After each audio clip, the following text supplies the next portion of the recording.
È con vero piacere che ritrovo Paolo Stefan e un saluto anche a tutti gli ascoltatori che ci seguono sul video e sui social. Anzi, in premessa, prima che mi dimentichi alla fine, ricordo che è possibile rivolgere delle domande al direttore di Solidarietà Veneto, Paolo Stefan, che saluto e ringrazio per la disponibilità. Buongiorno Stefan. Buongiorno Claudio e ben ritrovati a tutti i cyber ascoltatori da tutta la nostra regione.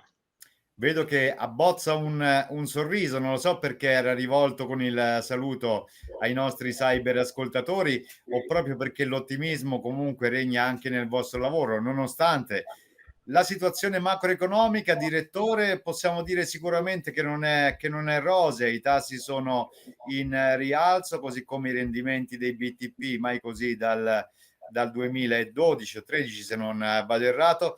Eppure con Solidarietà Veneto come siamo? Guardate al futuro con quale spirito, direttore? Con ottimismo, con perplessità, con preoccupazione, con quale spirito?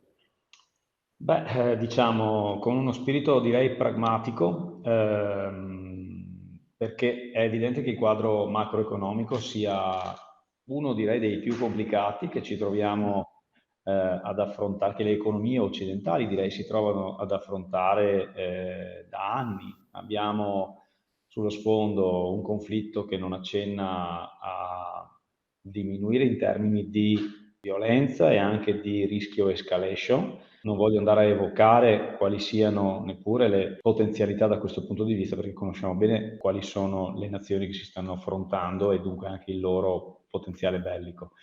E questo naturalmente, questa tensione si scarica ormai da mesi, soprattutto sul mercato delle materie prime, di cui naturalmente la Russia è principale fornitore, soprattutto il gas lo sappiamo. Questo ha nel tempo fatto da detonatore a dispositivi speculativi, se vogliamo, che si sono scatenati sui prezzi in generale delle materie prime, soprattutto energetiche, e da lì è partita una spirale inflattiva che inizialmente si reputava temporanea, magari anche, ma che si sta consolidando un po' in tutti i paesi, in Mh. Italia anzitutto. Si ipotizzano per la fine dell'anno livelli di inflazione molto elevati, come non si vedevano da parecchi anni, e così pure anche un po' in tutto l'Occidente, in primis vorremmo dire negli Stati Uniti e in Germania. Quindi ecco, diciamo, non possiamo dire che tutto è originato dalla guerra, ma possiamo senz'altro dire che la guerra ha fatto da detonatore soprattutto su un tema che era già sotto attenzione dagli specialisti, cioè quello delle materie prime. Sappiamo che siamo un pianeta finito dal punto di vista della dimensione, abbiamo la popolazione che cresce e molti paesi poveri stanno gradualmente avvicinandosi a stili di vita che assomigliano magari a quelli dei paesi più ricchi. Questo comporta complessivamente una maggiore necessità di materie prime per l'energia e causa dei temi, dei problemi di rarità che hanno molto a che vedere con tutto il tema della sostenibilità anche del stesso percorso di crescita economica. Bene, ci troviamo oggi in mezzo a questa situazione di fronte ai prezzi che salgono, soprattutto delle materie prime, ma ormai lo vediamo anche delle nostre bollette, quindi l'inflazione sta Sì. arrivando dentro le nostre case, le nostre aziende. Le banche centrali, soprattutto la Fed negli Stati Uniti e la Banca Centrale Europea, ma non solo, e pur con sfumature diverse, per cercare di frenare l'aumento dei prezzi che sappiamo si mangia potere d'acquisto, perché chiaramente il nostro potere d'acquisto è legato ai nostri stipendi, ai nostri risparmi. Per cercare di frenare la crescita dei prezzi intervengono sui tassi, rialzano i tassi di interesse nel tentativo di rendere più complicato magari l'accesso al credito e di frenare le dinamiche economiche e quindi anche i riflessi sui prezzi. È una specie di cura questa da cavallo, i cui effetti sono tutti da verificare, naturalmente li misureremo da qui a qualche anno, ma gli effetti piuttosto collaterali questi invece li vediamo immediatamente, perché il rialzo dei tassi comporta per l'investitore una perdita di valore dei titoli acquistati precedentemente e che magari avevano una remunerazione più bassa, quindi diventano meno appetibili e perdono di valore. Dall'altra parte, il rialzo dei tassi ci prospetta uno scenario economico recessivo che già si sta conclamando ormai in diversi paesi. Quindi di fronte alla recessione anche i mercati azionari, immaginandosi, avendo chiara questa aspettativa davanti, vanno verso uno scenario di ribasso. Quindi questa è la situazione complicata che stiamo attraversando, non da oggi, perché in effetti ne stiamo parlando dall'inizio dell'anno. È chiaro che magari dopo l'exploit dei mercati di luglio che ha mandato, per dire, ricordo il comparto, ne avevamo parlato nelle ultime trasmissioni, il comparto dinamico e il comparto reddito di Solidarietà Veneto, dove è più presente anche la parte azionaria, registrarono in quella fase il mese migliore della loro ventennale storia, quindi una boccata d'ossigeno in mezzo a un anno davvero complicato. Beh, che tutto sommato ci spiegavamo fino a un certo punto, perché tutti i temi di cui abbiamo detto erano sostanzialmente sul tappeto e non è che si intravedessero delle fasi di miglioramento. Bene, oggi ritorniamo sulla traccia di quanto abbiamo un po' visto fino al mese di giugno. Abbiamo capito che stiamo attraversando un lungo periodo di transizione. Chiaramente il fondo pensione, perché dico che guarda queste situazioni con pragmatismo? Perché chiaramente dobbiamo condividere con gli iscritti la situazione, questo accade tutti i giorni, ma cogliamo anche una certa capacità da parte dell'iscritto medio di guardare da distante un po' questi fatti che stanno succedendo, proiettando magari invece un risultato da qui a 10, a 20 anni. Chiaramente l'iscritto ventenne, trentenne o quarantenne sta facendo un investimento che in questo momento registra segni negativi. Nel 2022 abbiamo dei comparti che registrano rendimenti pari a meno 7, meno 8, meno 4, un po' come tutti gli altri fondi pensione, con tutte le asset class che scendono, però guardandola in prospettiva possiamo anche dire che in questa fase i mercati azionari costano meno rispetto a qualche anno fa, quindi anche l'investimento prospetticamente diventa più interessante. Lo stesso investimento obbligazionario in prospettiva rende di più, perché se abbiamo tassi più alti subiamo un danno Certo. per il passato, ma abbiamo un vantaggio per il futuro, se vogliamo. Di conseguenza è un buon momento per cominciare a costruire, abbiamo detto tante volte, e questo sta in effetti accadendo con iscritti che ti chiedono come si fa a programmare un percorso di versamenti volontari, magari diluiti nel tempo, dilazionati nel tempo, con gradualità, oppure anche chi magari dice ok, proviamo a vedere se la mia scelta di comparto precedente, che mi ha dato nel tempo un risultato comunque molto positivo, solo in parte eroso dai risultati negativi di un singolo anno, può essere aggiustata in una prospettiva costruttiva da qui a lungo periodo. Quindi insomma è chiaro che non possiamo mica pensare che in un percorso di investimento viviamo perennemente nei segni positivi, altrimenti non ci sarebbe neppure più da gestire un rischio. La volatilità fa parte della gestione finanziaria, gli anni negativi sono da prendere in considerazione. Qui stiamo attraversando forse una situazione più complicata rispetto al passato, ma davanti a noi abbiamo comunque una prospettiva. Dico, abbiamo una prospettiva soprattutto anche se il mondo che ci circonda, come dire, non va verso una direzione molto severa, ma se invece si saprà cogliere questo momento per andare a costruire una situazione, soprattutto dal punto di vista della sostenibilità, adeguata da un lato alle aspettative dell'investitore, ma dall'altro anche alle aspettative di generazioni intere, se ci pensiamo, perché lasciare irrisolti i nodi che stanno manifestandosi in questi mesi significa lasciare una cattiva eredità a chi verrà dopo di noi.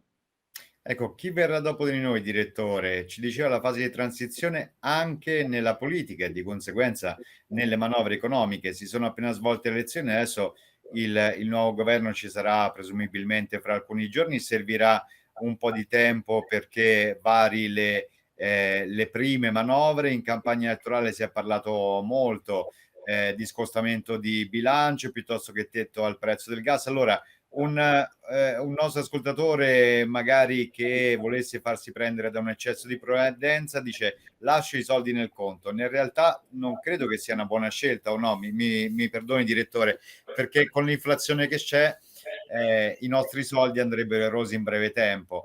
Allora, una domanda, posto che un investitore, un giovane, volessi dire: "Sì, okay, mi convincono le parole di Stefani di Solidarietà Veneto, sottoscrivo un fondo pensione, ma l'incognita delle bollette, ma l'incognita, della mia pensione, del lavoro anche, perché c'è anche questo tema di incertezza. Se un domani non riuscissi più a pagare le mie rate, ecco, in questo periodo, domanda, ce ne sono di vostri iscritti che chiedono una moratoria oppure che chiedono rimodulazioni o di cambio comparto?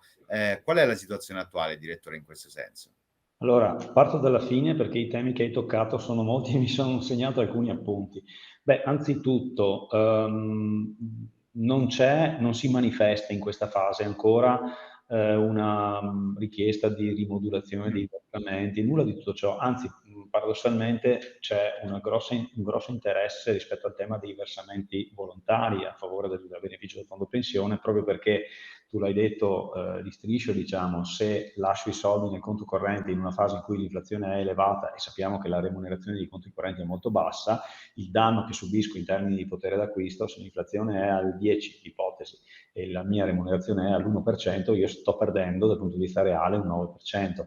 È chiaro che allora puntare, soprattutto nel lungo periodo, a un rendimento più elevato che assorbe il danno dell'inflazione e magari attraverso il fondo pensione è anche favorito dal vantaggio fiscale, banalmente un 100 euro, 100 lire messe nel fondo pensione, tolte dal mio stipendio, hanno mediamente sulla paga media un risparmio fiscale di un 10% fra l'aliquota di tassazione che avrei pagato tenendomi in busta paga la somma e l'aliquota mh-mh. invece che andrò a pagare quando questa somma la prenderò dal fondo pensione. Quindi diciamo che parto già più protetto.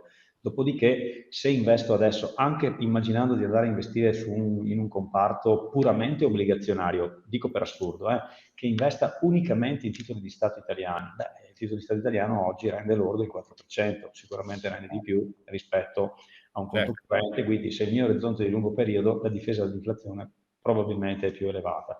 Quindi questo qui per quanto riguarda il tema inflazione e per quanto riguarda il tema versamenti. All'opposto, quello che vediamo crescere invece, questo sì, è la numerosità delle richieste di anticipazione per ulteriori esigenze. Sappiamo, gli ascoltatori forse ricorderanno, altrimenti glielo ricordiamo noi adesso, che può essere richiesto al fondo dopo 8 anni di anzianità nei fondi pensione, no? Quindi tu magari puoi aver anche cambiato 2, 3, 4, 5, 10 fondi pensione, ma complessivamente hai maturato un'anzianità di 8 anni, ok, puoi chiedere un'anticipazione fino al 30% del totale della tua posizione individuale, quindi del denaro che risulta depositato nel fondo con i relativi rendimenti, per ulteriori esigenze, per qualsiasi sostanzialmente esigenza che il cittadino, il iscritto, il risparmiatore abbia. Queste stanno aumentando, segno che probabilmente, forse in qualche famiglia, si sta manifestando una riduzione di disponibilità economiche a fronte di spese che erano state programmate. Ecco, da questo punto di vista mi sento di poter dire che il fondo pensione, se c'è necessità, va anche utilizzato per questi scopi. Certo, il fondo pensione nasce per la pensione, ma ricordiamolo, la legge consente anche di chiedere anticipazioni di questo tipo. Non apro adesso una mega parentesi sul tema delle Sì. anticipazioni, magari lo faremo, però ricordo che i tempi anche di pagamento di solidarietà sono abbastanza rapidi e che per qualsiasi necessità i cittadini, i lavoratori possono trovare informazioni presso i nostri sportelli informativi, chiamando i nostri uffici e possono accedere alle anticipazioni anche attraverso i sistemi web in maniera molto rapida ed efficace. Per andare a chiudere così sugli spunti che tu hai dato, il cambio di governo. Beh, senza entrare nel merito delle scelte degli italiani, dei cittadini, eccetera, eccetera, quello che è certo è che sul tavolo del nuovo governo ci sono dei temi che hanno a che vedere molto con il risparmio e con la previdenza complementare. Beh, anzitutto il tema del debito pubblico e dello spread, della remuneratività, del costo per lo Stato e dunque per gli italiani di questo grande indebitamento che abbiamo. Beh, la Banca Centrale Europea continuerà a comprare i nostri titoli tenendo alti i prezzi e dunque proteggendo un po' questa situazione. In che misura lo farà? Questo è un tema molto, molto importante. Se non avessimo la Banca Centrale Europea, ricordiamo il whatever it takes di Draghi ancora qualche anno fa, che è stato molto utile con l'atteggiamento della Banca Centrale Europea per dare respiro alla nostra economia. Adesso che cosa succederà? Perché questo incide naturalmente anche sulla remunerazione dei titoli di Stato che andremo a comprare come fondo pensione, come tutti gli altri fondi pensione, ma anche sul valore di quelli che ci sono già in portafoglio. L'altro tema è quello delle pensioni. Un paese, ai noi, che ha una demografia asfittica, che diciamo una certa instabilità media dal punto di vista della politica, della governabilità, con cambi che insomma, si succedono con una certa frequenza.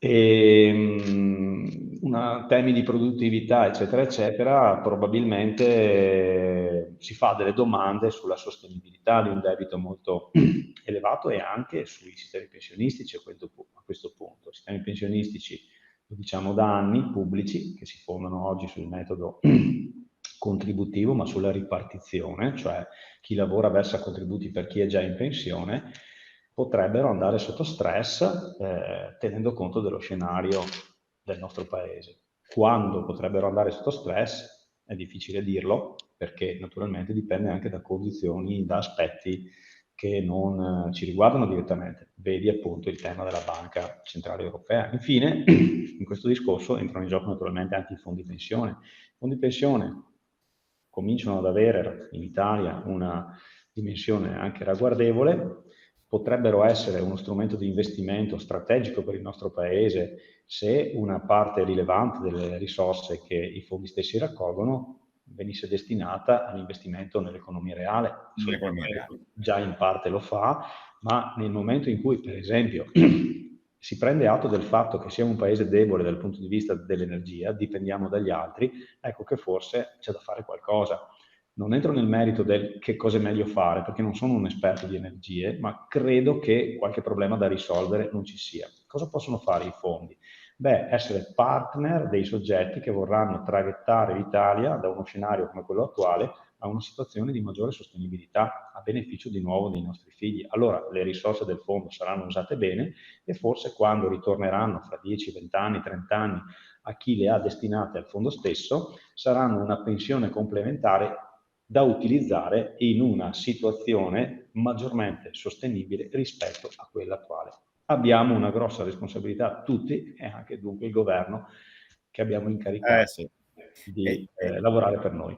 E speriamo che il nuovo governo lavori bene per noi. Direttore, ha veramente anticipato la risposta alla domanda che avevo in mente di farle, cioè quello dell'economia reale. Come sostenere le imprese? Abbiamo detto ancora nelle scorse puntate che Solidarietà Veneto questo lo fa, lei lo ha ribadito. Purtroppo guardo il tempo a nostra disposizione, la regia mi sta facendo cenni eloquenti, direttore, quindi la ringrazio veramente per tutte le utili informazioni che ci ha dato e a chi ci segue via web diamo l'appuntamento quindi alla prossima puntata. Grazie a Paolo Stefan, buon lavoro a lei e a tutto lo staff di Solidarietà Veneto. Grazie a tutti e buona previdenza complementare nonostante tutto. Avvertenza, messaggio promozionale riguardante forme pensionistiche complementari. Prima dell'adesione leggere la documentazione prevista da Codip. I rendimenti passati non sono necessariamente indicativi di quelli futuri.